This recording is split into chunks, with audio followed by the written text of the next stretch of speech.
100% बदलाव कर पाएगी जब इसलिए सारी पार्टियों को देख लिया गया है। अब MIM से ही उम्मीद है, बिकॉज कि हमारे जो सदर हैं राष्ट्रीय अध्यक्ष बैरिस्टर असदुद्दीन ओवैसी साहब जो पार्लियामेंट में अपने बातों को रखते हैं और उनका बिल्कुल मैनिफेस्टो और उनका जो इरादा है साफ़ सुथरा है कि जनता की बात जनता के बीच में और जनता के लिए और जनता का इंसाफ। खाते खाते पत्थर होगा। कौन दुश्मन? सारे दुश्मन हैं। हमारा कौन दोस्त है? सारे दुश्मन है। आज मॉब लिंचिंग होता है, कोई नहीं बोलने वाला है। कौन सेकुलर कौन कम्युनल पहचान में नहीं आता है।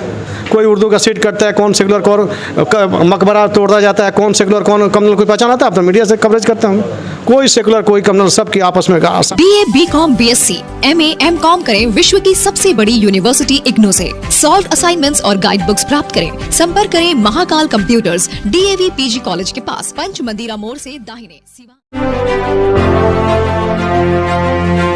डॉक्टर SD प्रसाद, होम्योपैथिक द्वारा 40 सालों से असाध्य रोगों का सफल इलाज का अनुभव। कैंसर, लिवर, सिरोसिस, पैरालिसिस आदि समस्याओं के लिए आज ही मिले डॉक्टर SD प्रसाद। पतिभरा RGD मेमोरियल हॉस्पिटल, खुरमाबाद, ग्रामीण बैंक तकिया के पास।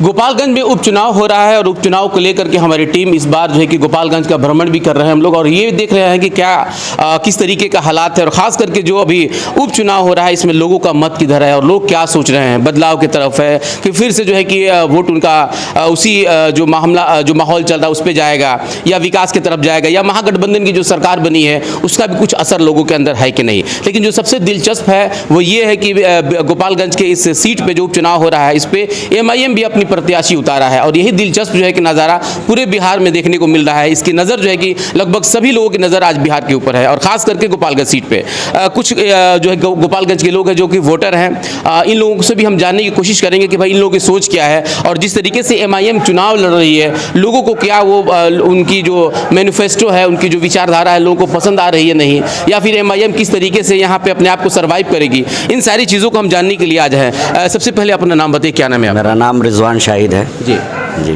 मैं गोपाल। अच्छा रिजवान साहब, हम ये जानना चाहते हैं कि गोपालगंज में आप लोग जो वोट करेंगे तो आप लोगों का मुद्दा क्या होगा, और किस पार्टी को आप लोग मतलब उसके मैनिफेस्टो से आप लोगों को क्या कितना प्रभावित हो रहे हैं आप लोग? हम लोगों का मुद्दा ये होगा, विकास होगा मुद्दा, जस्टिस और इंसाफ की बात होगी। ठीक है, अभी जस्टिस और इंसाफ की बात। हाँ जी बिल्कुल, जस्टिस और इंसाफ की बात होगी, जिसके साथ हक तरीफ़ी किया गया है उसके हक की बात की जाएगी, गरीब और मजलूम की बात की जाएगी, डेवलपमेंट की बात की जाएगी। आप खुद देखते हैं हर साल यहाँ फ्लड आता है। आपने देखा होगा कि इस लास्ट ईयर जो फ्लड आया था उस फ्लड में हॉस्पिटल डूब गया था।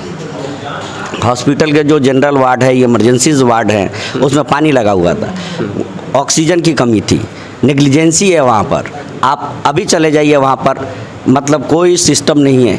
आखिर इतने दिनों से ये जो पार्टियां हैं या जो नेता हैं ये उस पर सिस्टम पर क्यों नहीं काम कर रहे हैं? पासपोर्ट ऑफिस खुला हुआ है, क्या यहाँ पर लोग पासपोर्ट बनवा रहे हैं? PCC की बात हो रही है। एक PCC कराने के लिए जब तक PCC आ रहा है उसके पहले वीज़ा ख़त्म हो जा रहा है। MIM चुनाव लड़ रहा है, MIM के लिए आप लोग क्या सोच रहे हैं? क्या लग रहा है कि वो कुछ बदलाव कर पाएगी क्या? 100% बदलाव कर पाएगी जब इसलिए सारी पार्टियों को देख लिया गया है। अब MIM से ही उम्मीद है, बिकॉज कि हमारे जो सदर हैं राष्ट्रीय अध्यक्ष बैरिस्टर असदुद्दीन ओवैसी साहब जो पार्लियामेंट में अपने बातों को रखते हैं और उनका बिल्कुल मैनिफेस्टो और उनका जो इरादा है साफ़ सुथरा है कि जनता की बात जनता के बीच में और जनता के लिए और जनता का इंसाफ हो।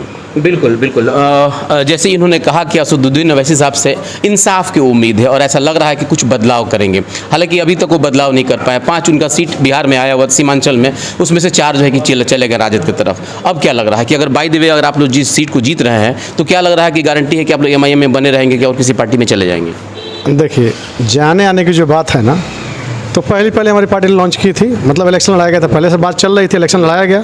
उसके पहले कमरुद्दीन भाई लड़े, कहीं नहीं गए, आदमी अच्छे थे, नहीं गए। अब ये था कि पूरे बिहार में इलेक्शन था, गठबंधन का दौर हो गया, गठबंधन हम लोग निभाए। यहाँ साधु यादव को जो वोट 44 मिला, 22 से 44 किया गठबंधन से। हम वो पारस है जो जैसे छू लेते वो हीरा बन जाता है। हमारे गठबंधन से उनको मिला, हमारे गठबंधन से बहुजन का समाज पार्टी का एक समाज निकला। कुशवाहा जी कई जगह हमारा वोट परसेंटेज लीजिएगा तो हमारी वजह से आया, ऐसी बात नहीं है। हमारा विरासत बिखरा हुआ था, कोई वारिस नहीं था। अब हमारे सदर साहब वारिस आ गए, हम भी बिटोर रहे हैं। आप लोग भी वारिस वाले हो गए। हाँ, हम लोग भी वारिस वाले हो गए। लेकिन इस वारिस को तो कहा जा रहा है कहीं ना कहीं बीजेपी के इशारे पे ये वारिस खेल रहा है। अब कल चल के फिर आप लोगों को लवारिस छोड़ देंगे तो फिर आप लोग क्या करेंगे उस वक्त? दल जो होता है लवारिस नहीं छोड़ता है, इसीलिए अब हम लोग भी समझ गए सियासत, बहुत देर से समझे लेकिन समझ गए। दल कभी भी ये यतीम नहीं करता है, सिंगल बॉडी यतीम करता है, दल कभी यतीम नहीं करता है। दल में एक के पीछे एक है, एक के पीछे एक है। मैं एक आपसे यहाँ, चूंकि मैं थोड़ी देर के लिए इसलिए काटूंगा कि बीजेपी के एक बड़े प्रवक्ता हैं, ये उनका नाम मैं भूल रहा हूँ, नहीं उसको सुधांशु त्रिवेदी, और उनका मैं राज्यसभा के एक भाषण सुन रहा था। उन्होंने कहा था कि मुसलमान आज अपने कामों से, अपने कर्मों से, अपनी गलतियों से कहीं ना कहीं आज पिछड़ रहा है। तो इस चीज़ को असदुद्दीन अवैसी साहब अभी तक उजागर कर पाए हैं कि आखिर वो कमी क्या रह गई मुसलमानों के, कि जो लंबे अरसे तक जिसने पूरे देश पे हुकूमत किया और आज जो है कि पिछड़ेपन का शिकार हो गया है, इसमें गलती बीजेपी की रही है कि आम मुसलमानों की गलती रही है इसमें? देखिए, हमारे भोलेपन से हुआ। हम तो इतना सीधे थे, इतना सेकुलर थे कि हम तो दुनिया के छल जानते ही नहीं थे। हमने जिताया शाहनवाज हुसैन को किशनगंज से, थोड़ी सी भी छल होती तो लोग जिताते वहाँ, कभी बीजेपी जीत जाती है। लेकिन इतने हम लोग अच्छे आदमी थे, जो आया उसको मांगा, उसको रहमदिल से। लेकिन इस बार हार तो गए थे वो, हार गए थे लेकिन पहली बार शाहनवाज हुसैन किसने जिताया? मंत्रिमंडल बीजेपी के कैडर वोट भी मिला था, मुस्लिम का भी वोट मिला। वहाँ मुस्लिम बोल क्षेत्र किशनगंज, तो छुपी हुई बात नहीं है। वोट दिया तभी तो बना ना। और नालंदा से क्यों नहीं बन गए, सुपौल से क्यों नहीं बन गए, वहाँ से क्यों नहीं जीत गए जब गए तो? और जब उनके अपने लोग हुए उनको कटवा के हरवा दिए, और जब हमारे लोग थे दुश्मन को वोट दे दिए। लेकिन इन लोगों ने इतना दुश्मनी कर लिया कि अब हम भी मार खाते खाते पत्थर हो गए। कौन दुश्मन? सारे दुश्मन है, हमारा कौन दोस्त है? सारे दुश्मन है। आज मॉब लिंचिंग होता है, कोई नहीं बोलने वाला है। कौन सेकुलर कौन कम्युनल पहचान में नहीं आता है। कोई उर्दू का सीट करता है, कौन सेकुलर कौन मकबरा तोड़ा जाता है, कौन सेकुलर कौन कम्युनल कोई पहचान आता है? आप तो मीडिया से कवरेज करते हैं। कोई सेकुलर कोई कम्युनल, सबकी आपस में सांठगांठ है। मैं आपको बता दूंगा, एक एम्बुलेंस चुराता है, उसको चोरी छुपाता है। बिहार राज्य में अररिया का और छपरा का जो एम्बुलेंस चोरी हुई थी, हॉस्पिटल के बाद बोले सर बोल रहा हूँ, तो क्या सीएम के पास पावर नहीं है छापा मार के निकालने के लिए? अब तो सरकारें बदल गई, अब तो सरकारें बदल गई ना। तो वो चुराता है, छुपाता है। ए टीम बी टीम तो वो है, उसके वो सीबीआई छापा नहीं मारता है, उसको वो छुपाता है। मुसलमानों की मासूमियत का फायदा सभी पार्टियां उठाती हैं। कितना मासूम आप लोग हैं कि आप लोग मासूमियत के तहत दबते जा रहे हैं और दूसरी पार्टियां जो है कि उगती जा रही हैं? ऐसा क्या मामला रहता है आप लोगों का? देखिए, बहुत बहुत शुक्रिया आपका। मैं AIMIM नौशाद अहमद, AIMIM गोपालगंज का एक वरिष्ठ कार्यकर्ता हूँ।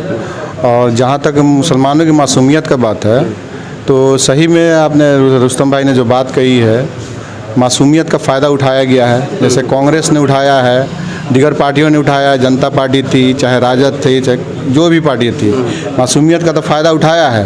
तरह तरह का लोभ लालच दिया जाता था कि मुसलमानों के लिए वो कर देंगे, मुसलमानों के लिए ये कर देंगे। लेकिन आज तक मुसलमानों को छलावा ही किया गया है, सब्जी बाग ही दिखा करके सिर्फ वोट पॉलिटिक्स हुई। इसके जिम्मेवार मुसलमान नहीं है? बिल्कुल हैं। तो मुसलमानों कहने का मतलब है कि अगर आपको लॉलीपॉप दिखाया गया, आपके अंदर अगर एजुकेशन है, पढ़े लिखे हैं, तो अच्छे और बुरे में फ़र्क तो कर सकते थे ना आप। तो पूरा कुनबा अगर आपका पढ़ा लिखा नहीं है, तब तो कोई आपके मासूमियत का फ़ायदा उठा रहा है। और अगर पढ़े लिखे हैं, ज़हनसाज़ी आपके अंदर है, तो फिर आप मासूम कैसे कहलाएंगे? तो कहीं ना कहीं आप भी तो शातिर हैं इसमें, और इस शातिराना का अंदाज़ा है कि सब आपके लोग पिछड़े जा रहे हैं। हमारे कौम के लोग इतने मासूम भी हैं कि पढ़े लिखे हो करके भी यकीन करते हैं। सामने वाला आकर के हमको यकीन दिलाएगा तो हम यकीन करके, क्योंकि मेरे पास ऑप्शन नहीं था, हमारे पास ऑप्शन नहीं था। हम तो कांग्रेस को देते आए हैं, कांग्रेस ने पीठ में छुरा घोंपते आई है, आज तक हमको खोखला करते आई है। राजद पे की है, राजद देख ही रहे हैं कैसे हम लोगों को नज़रअंदाज कर रही है। गोपालगंज से हुआ, चाहे दीगर बिहार से हुआ, तो इसका तो ऑप्शन नहीं था। अब हमारे पास ऑप्शन है, हमारे पास ताकत है, हमारे आवाज़ को उठाने वाला शख्स है। हम क्यों ना उनकी आवाज़ को बुलंद करेंगे, उनके कंधों को मजबूत करेंगे। बिल्कुल। चलिए, मैं कुछ नौजवानों से पूछूंगा। देखिए, नौजवानों की सबसे अच्छी खासियत यही है कि उनके हाथ में मोबाइल रहता है, सिस्टम से खेलते हैं, दुनियादारी को समझते हैं, लेकिन पता नहीं सियासत समझ पाते हैं कि नहीं। आपके यहाँ जो चुनाव हो रहा है, इसके बारे में कुछ बताएंगे आप लोग कि आप लोग का सोच क्या है, आप लोग किसको वोट देंगे, क्या सोच करके वोट देंगे? मैम यही सोच रही है कि यहाँ से MIM जीते। जी। तो मतलब उस पर तो लगता है कि बीजेपी का एजेंट है, क्या आप लोग भी समझते हैं? इसके सबूत क्या है कि बीजेपी का एजेंट है MIM? कोई सबूत है तो पेश कीजिए, मालूम पड़ेगा। कोई सबूत बिना नहीं। सबूत को कैसे आप बोल देंगे कि बीजेपी का बी टीम है? तो जैसे कि कहा जाता है कि जब भी असदुद्दीन अवैसी साहब बोलते हैं तो फ़ायदा बीजेपी का हो जाता है, तो लोग कहते हैं कि हो सकता है कहीं वो उसके लिए काम कर रहे हों। नहीं, ये तो एकदम गलत बात है। गलत बात है। वैसी साहब मजलूमों की आवाज़ उठाते हैं, गरीबों की आवाज़ उठाते हैं, हक की बात बोलते हैं। बिल्कुल जी।